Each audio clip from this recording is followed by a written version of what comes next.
외교 참사라고 정부 여당의 책임을 돌리면서 민감국가 지정 철회 결의안을 추진하기로 했습니다. 보도에 김민혁 기자입니다. 국민의힘은 민감국가 논란의 원인으로 민주당의 줄 탄핵과 반미 노선을 지목했습니다. 대통령, 권한대행 등 탄핵을 남발하고 친중 반미 성향을 드러낸 이재명 대표와 민주당이 국정을 장악하면서 외교 안보 위기를 불렀다는 겁니다. 거대 야당의 탄핵 남발을 막을 제도적 보완책을 내세웠습니다. 기각이나 각하가 됐을 경우에는 무리하게 탄핵을 주도한 국회의원과 정당의 인형사상 책임을 묻는 방안도 적극적으로 검토할 필요가 있습니다. 민감국가 지정 사태의 해법은 한덕수 총리 탄핵소추 기각이라고도 강조했습니다. 반면 민주당은 정부 여당의 책임을 돌리며 반발했습니다. 윤석열 대통령의 계엄 선포와 여권 일각의 핵무장론이 빚어낸 외교 참사라고 맞받았습니다. 위기를 해결하는 일은 나라를 정상국가로 되돌려 놓는 거라며 이를 위해 헌재가 윤 대통령 탄핵 심판 선고기일을 오늘 중으로 정하라고 목소리를 높였습니다. 하루빨리 내란 속의 윤석열을 파면하고 국가 정상화를 이루어내어 대응에 총력을 기하는 것이 최선의 해법입니다. 민주당은 민감국가 지정 철회 촉구 결의안을 추진하겠다며 여당의 협조를 당부했습니다. KBS 뉴스 김민혁입니다. 우리 정부가 노력했지만 다음 달 초 결국 미국의 상호 관세는 발표될 걸로 예상됩니다. 경제 여파가 큰 사안인데 정부에겐 시간이 많지 않습니다. 김채린 기자의 보도입니다. 미국 무역대표부 대표 등과 통상협의를 마치고 어제 저녁 귀국한 정인교 산업부 통상교섭본부장. 미국이 다음 달 2일 예정대로 상호관세를 발표할 걸로 보인다고 밝혔습니다. 미국으로서는 무역수지 적자를 줄여나가야 하고 근본적으로는 상호관세를 도입해 적자폭을 줄이겠다는 입장에 변함이 없다는 것을 확인했다는 겁니다. 미국 트럼프 대통령이 관세를 직접 챙기기 때문에 현재로서는 대통령의 정책이 그대로 실행될 가능성이 높다고 판단된다고 덧붙였습니다. 미국 정부의 보호무역 조치와 관련하여 보다 구체적인 동향을 파악할 수 있었으며 오는 4월 2일에 예정대로 상호 관세가 부과된다는 전제하에 정 본부장은 미국과의 협의에서 자동차 관세나 쇠고기 수입 문제 등 품목을 특정해서 논의한 대목은 없다고 밝혔습니다. 다만 미국 측이 한국의 위생, 검역 정책이나 기술 규제 등 비관세 장벽을 특정해 언급했다고 설명했습니다. 한국 시장 접근이 어려운 부분에 대해선 한국이 조처해야 한다고 얘기했단 겁니다. 미국이 한국을 민감 국가로 지정한 데 대해선 이번 협의의 논의 대상이 아니었다고 덧붙였습니다. KBS 뉴스 김채린입니다. 올해 들어 지난달까지 2달간 수출이 지난해 같은 기간보다 5% 가깝게 줄었습니다. 관세청이 오늘 발표한 2025년 2월 월간 수출입 현황 확정치를 보면 1월과 2월 수출액 누계치는 1,016억 달러로 같은 기간 1,068억 달러였던 지난해보다 4.8% 감소했습니다. 품목별로는 철강 제품이 전년 동월 대비 2.3% 줄어드는 등 감소세가 이어지면서 올해 현재까지 지난해보다 5% 감소했습니다. 특히 수출의 큰 비중을 차지하던 반도체 수출이 지난달 2.5% 감소한 98억 달러를 기록하며 16개월 만에 감소세로 전환했습니다. 미국의 압박은 상호 관세만 있는 게 아닙니다. 루비오 국무장관이 무역 상대국들과 새로운 기준을 만들겠다고 예고했습니다. 우리 경제에 또 다른 큰 파도가 다가오고 있습니다. 박석호 기자입니다. 미국이 전 세계 무역 상대국들과 교역의 기준선을 재설정할 것이라고 마코 루비오 미 국무장관이 밝혔습니다. 루비오 장관은 현지 시각 16일 미국 CBS 방송 인터뷰에서 이같이 밝히며 국가들과의 잠재적인 양자 협정 체결도 언급했습니다. But right now, it's not fair. We're going to reset the baseline, and then we can enter into these bilateral agreements, potentially, with countries, so that our trade is fair. 이런 발언은 미국이 다음 달 2일 상호 관세를 부과한 이후 새로운 무역 협정 체계를 추진하겠다는 뜻으로 풀이됩니다. 루비오 장관은 또 상호 관세가 모든 국가들에게 적용될 것이라고 강조하기도 했습니다. And so this is a global. It's not against Canada. It's not against Mexico. It's not against the EU. It's everybody. 따라서 상호 관세 부과 이후 체결될 새로운 무역 협정 대상에는 한국과 미국 간 자유무역 협정, 한미 FTA도 예외가 될 수 없다는 전망이 나옵니다. 한미 FTA는 트럼프 대통령 집권 1기 때 한 차례 개정된 바 있는데 다시 개정될 가능성이 커진 겁니다. 루비오 장관은 현재의 국제무역 상황이 미국에 매우 불리하고 상대 국가에게만 유리하다는 점을 강조하기도 했습니다. 그러면서 미국이 관세와 무역 협상에서 관심을 두는 핵심 산업들을 지목했습니다. There are critical industries like aluminum, like steel, like semiconductors, like automobile manufacturing that he rightfully believes, President Trump rightfully believes the U.S. needs to have a domestic capability. 특히 반도체와 자동차는 우리나라의 핵심 수출 품목인 만큼 향후 미국이 협상 과정에서 어떤 주장을 내놓을지 주목됩니다. KBS 뉴스 박석호입니다. 스콧 베센트 미국 재무부 장관이 최근 미국 주식시장의 하락세와 관련해 건강하고 정상적인 조정이라면서 위기는 없을 것이라고 평가했습니다.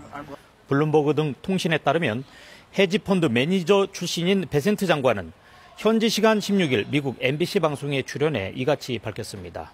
앞서 지난주 미국 주식시장은 트럼프 행정부의 관세 및 이민정책, 연방정부 예산 삭감의 경제적 영향 등을 둘러싼 논란으로 하락세를 보였습니다. 미국 유권자 절반 이상이 트럼프 미국 대통령의 경제정책을 지지하지 않는다는 여론조사 결과가 나왔습니다. 미 MBC가 실시한 여론조사 결과 트럼프 대통령의 경제정책을 지지한다는 응답은 44%였고 지지하지 않는다는 응답은 54%였습니다. MBC는 자사 여론조사에서 트럼프 대통령이 경제 운영에서 과반의 반대를 받은 적은 없었다며 트럼프 대통령이 관세 정책으로 혼란스러운 시장과 산업계 상황에 직면해 있다고 지적했습니다. 네, 월요일 아침 쌀쌀해진 날씨에 다시 두꺼운 옷 꺼내 입으신 분들 많으시죠? 내일은 더 춥겠습니다. 특히 내일부터는 추위와 함께 전국적으로 눈과 비도 이어지겠습니다. 정세배 기자입니다. 주말부터 이어진 꽃샘 추위는 평일인 오늘도 계속되고 있습니다. 오늘 서울의 낮 기온이 6도를 기록하는 등 전국이 5에서 10도로 어제보다 추운 날씨를 보이고 있습니다. 밤에도 기온이 더 내려가면서 내일은 오늘보다 더 춥겠습니다. 내일 서울의 아침 기온이 영하 1도를 기록하는 등 중부지방을 중심으로 영하권을 기록하겠습니다. 현재 강원과 경북 동해안을 중심으로 약하게 눈이나 비가 이어지고 있습니다. 눈과 비는 오늘 밤부터는 점차 전국으로 확대되겠습니다. 이에 따라 내일 강원 산지에는 많은 곳은 최대 30cm, 수도권과 충북 지역에는 최대 10cm의 눈이 오겠습니다. 특히 강원 산지와 동해안을 중심으로는 시간당 3에서 5cm의 매우 강한 눈이 내릴 것으로 보입니다. 습하고 무거운 눈이 빠르게 쌓일 수 있는 만큼 시설물 붕괴나 빙판길 등에 미리 대비해야 합니다. 오늘 밤부터는 해안가와 제주도를 중심으로 초속 20m가 넘는 강한 바람도 불 전망입니다. 대부분 해상에 풍랑특보가 발효된 가운데 바다의 물결도 2에서 5m로 매우 높게 일어 항해나 조업 시 주의해야 합니다. KBS 뉴스 정세배입니다. 경찰이 서울 서부지법 폭력 난입 사태와 관련해 모두 140명을 수사 중이라고 밝혔습니다.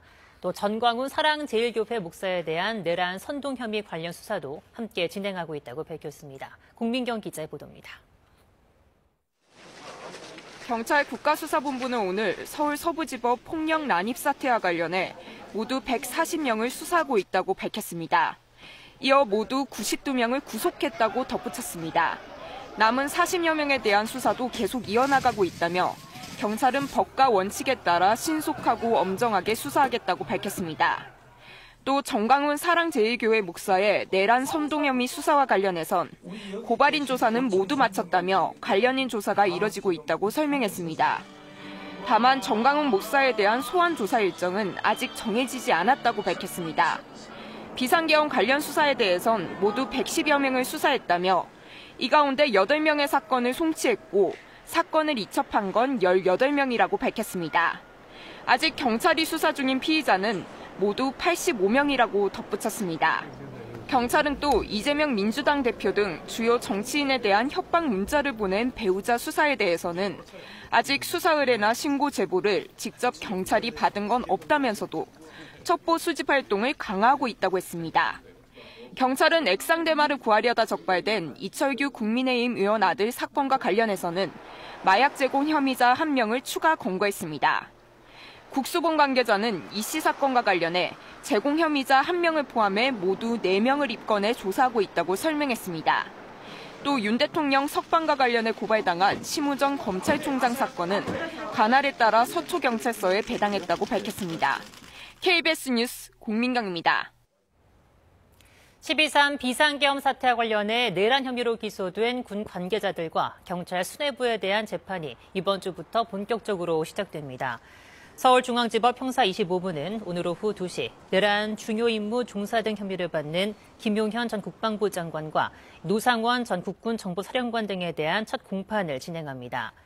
김 전 장관은 윤석열 대통령과 함께 국회를 봉쇄하고 비상계엄 해제 의결을 막기 위해 무장계엄군 투입을 지시한 혐의를 받습니다.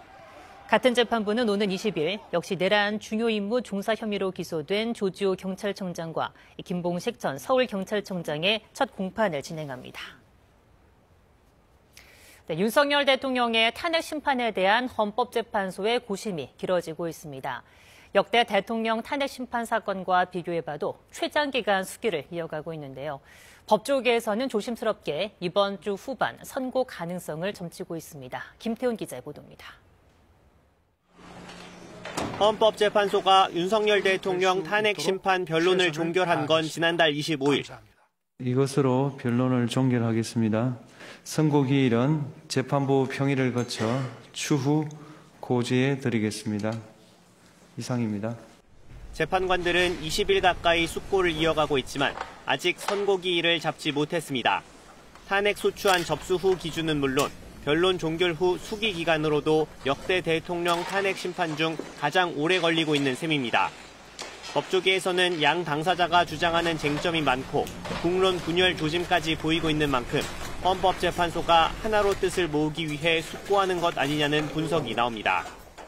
여러 가지 논점들, 그걸 잘 정리하고 또 그런 그 과정에서 재판관들이 의견 일치를 보여주려면은 근데 좀 시간이 걸리는 것 아닌가 그런 생각이 드네요.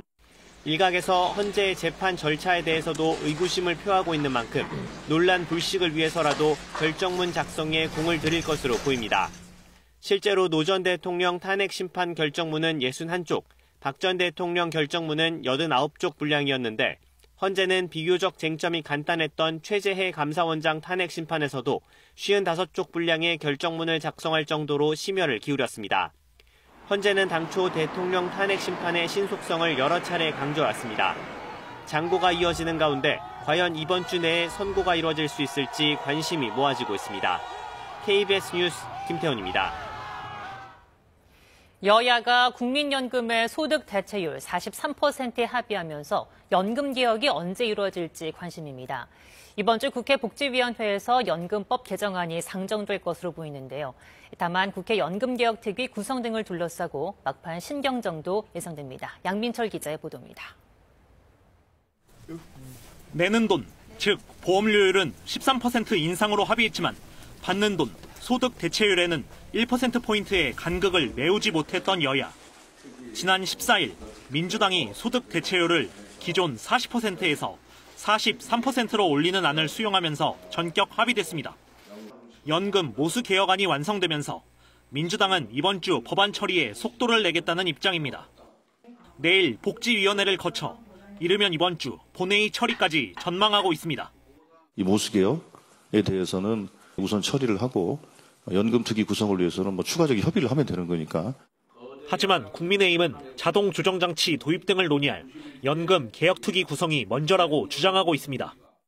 현재 연금특위는 특위 구성 결의안에 여야 합의 처리 문구를 두고 여당은 포함을, 야당은 삭제를 주장합니다. 부수 조건에 대한 정부의 입장이 나오고 연금특위와 관련돼서 양당 간에 합의가 되면은 그건 바로 처리할 수 있지 않을까. 특위가 구성된다면 자동 조정장치 도입이 쟁점입니다. 인구 구조나 경제 상황에 따라 연금액을 자동으로 조정하는 건데 국민의힘은 재정 안정을 위해 도입 필요성을 주장하지만 민주당은 반대 입장입니다. 여야는 이번 주 국정협의회 실무협의를 재가동해 연금 개혁 관련 세부 의견들을 좁혀나간다는 계획입니다. KBS 뉴스 양민철입니다. 이번 연금 개혁안의 핵심은 지금보다 보험료를 더 내고 연금을 더 받아서 연금기금 고갈 시점을 뒤로 늦추는 겁니다.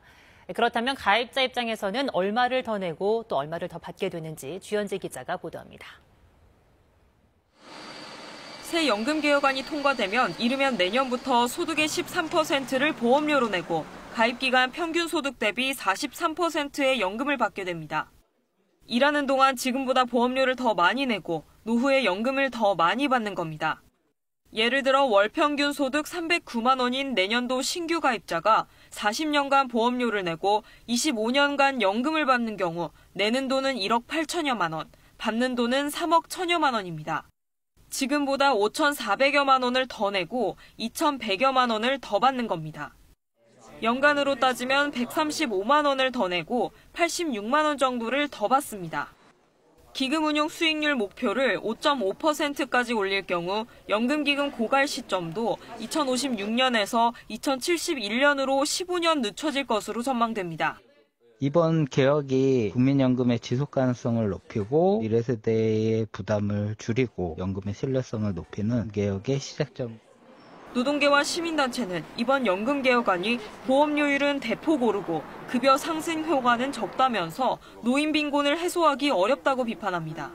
국민연금만으로 노후소득을 충족할 수는 없거든요. 최저 보장 소득 방식으로 기초연금 급여 구조를 전환하는 게 가장 핵심 과제라고 봅니다. 갈 길이 멀어 보였던 연금 개혁이 18년 만에 가시권에 들어왔습니다. 전문가들은 젊은 세대의 불안감을 해소하는 방향으로 국민연금 구조 개혁이 뒤따라야 한다고 강조합니다. KBS 뉴스 주현지입니다. 월요일인 오늘 전국이 흐린 가운데 낮까지 동해안 지역에는 비나 눈이 내리는 곳이 있겠습니다. 주말 사이 날씨가 급변해 꽃샘추위가 찾아왔습니다. 오늘 아침 서울의 기온이 영하 2.3도까지 떨어졌고 한낮에도 6도에 그치며 평년보다 6도 정도 낮겠습니다. 주 중반까지는 꽃샘추위가 이어지다가 목요일이 돼서야 예년 이맘때 기온을 회복하겠습니다.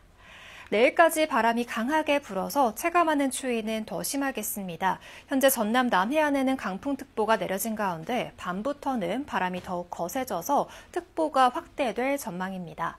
또 늦은 밤 수도권과 충남부터 비나 눈이 내리기 시작해 밤사이 전국 대부분 지역으로 확대되겠습니다. 강원 산지 많은 곳에 최대 30cm 이상, 경북 북동 산지에 5에서 20cm, 서울 등 그 밖의 중부지방과 경북 북부 내륙에도 최대 10cm의 눈이 쌓이는 곳이 있겠습니다. 지금까지 날씨 전해드렸습니다.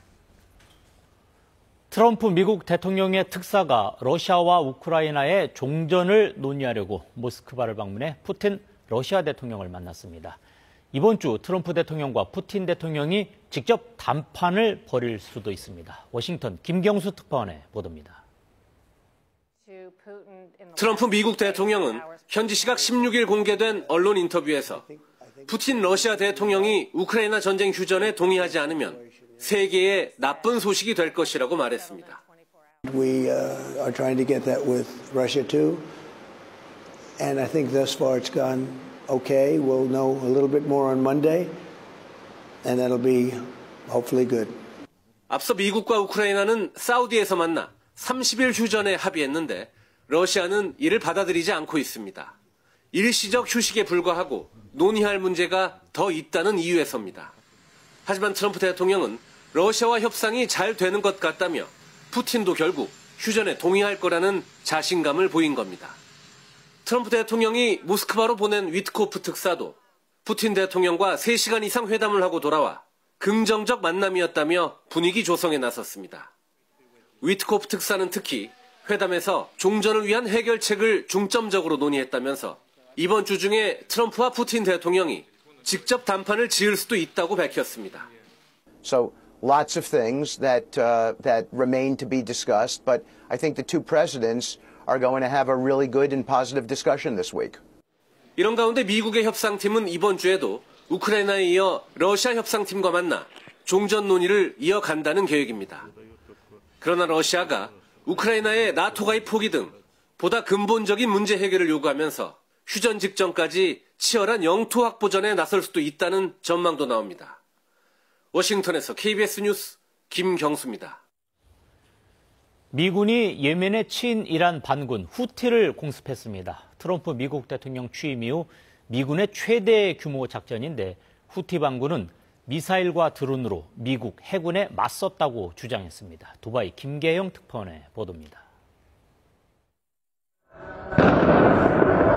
예멘 수도 사나에서 검은 연기가 치솟고 강력한 폭발이 일어납니다. 미군이 폭격기와 미사일을 동원해 친이란 후티 반군의 거점들을 공격한 겁니다. 이번 공습으로 30명 이상이 숨지고 100여 명이 부상당했으며 희생자 대부분은 어린이와 여성이라고 후티 반군은 주장했습니다.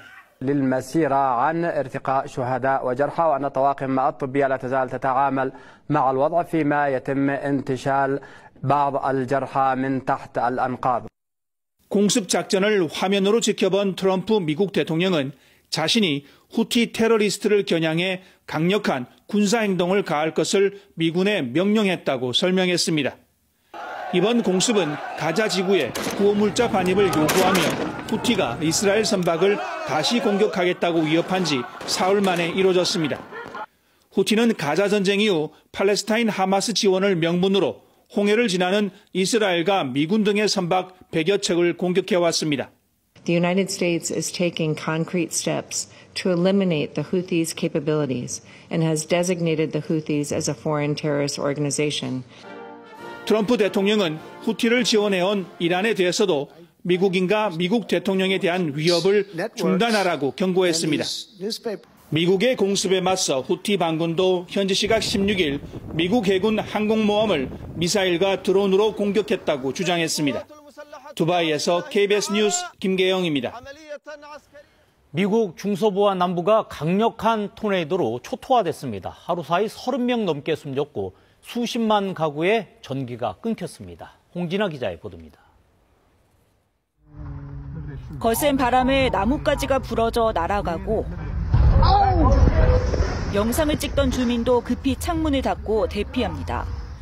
불과 몇십 초간 주택가를 휩쓸고 지나간 토네이도에 차량 창문이 깨졌고 건물 잔해들이 흩어져 있습니다. 도로를 달리던 트럭은 강한 바람에 못 이겨 휘청거립니다. Oh my God! We are in a tornado. 현지 시각 15일 미국 중서부와 남부 지역에 40건이 넘는 토네이도가 강타해 최소 30명 넘게 숨졌습니다. 피해가 가장 큰 미주리주에서만 최소 12명이 숨졌습니다. 주택이 부서지고 대형 트럭은 전도됐습니다. Everything went black. I turned on my headlights and my brights. And right after I did that, something hit the side of the truck, just flipped it over and blew up. 모래 폭풍도 몰아치면서 시야를 가린 탓에 텍사스와 캔자스 고속도로에선 사고가 잇따랐습니다. 오클라호마주에서는 강풍이 불면서 산불 130여 건이 거의 동시에 났고 주택 약 300채를 태웠습니다. It was just a perfect storm. A little bit of risk coming back maybe Monday or Tuesday. So. 전신주가 넘어지면서 약 23만 가구는 정전 피해를 입었습니다. 미 기상청 폭풍예보센터는 강력한 토네이도와 산발적인 뇌우가 계속될 위험이 있다고 경고했습니다. KBS 뉴스 홍기사입니다. 유럽 북마케도니아의 한 나이트클럽에서 불이 나면서 지금까지 50명 넘게 숨진 것으로 파악됐습니다. 이 나이트클럽은 허가를 제대로 받지 않고 운영된 것으로 전해졌습니다. 파리 이화진 특파원의 보도입니다.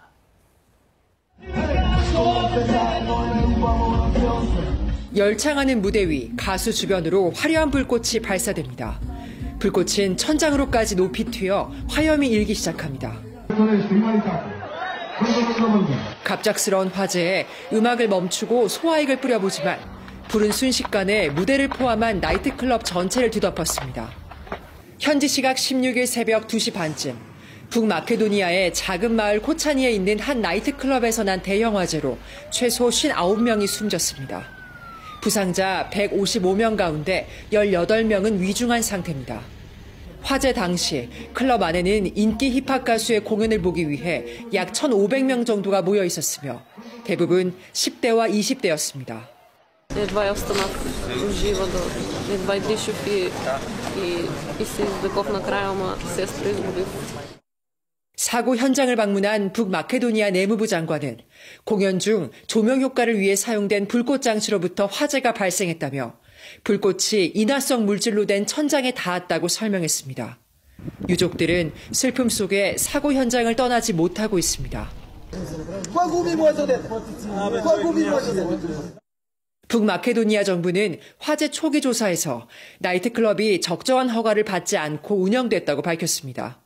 내부 공식 수용 인원인 250명보다 최소 2배 초과에 수용했고 뇌물수수와 부패 의혹의 근거 또한 있다고 발표했습니다.